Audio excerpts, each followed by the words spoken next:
آیا می خواهید که با گرفتن 6 روز روزه ثواب سال مکمل به دست بیاوری؟ حتما می خواهید.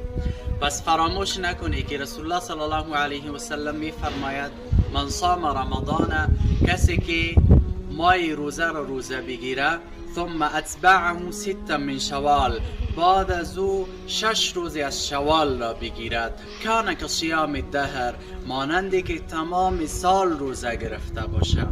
پس با گرفتن 6 روز روزه این فضیلت بزرگ را فراموش نکنی و همین ماه شوال است. همین ماه کوشش کنی هفته 2 روز بگیری، در یک ماه 6 روز را پوره کنی و همراه دوستا هم شریک سازی تا در ثواب شما هم شریک شوی.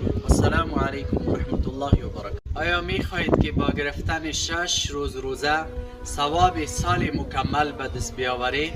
حتما می خواهید. پس فراموش نکنید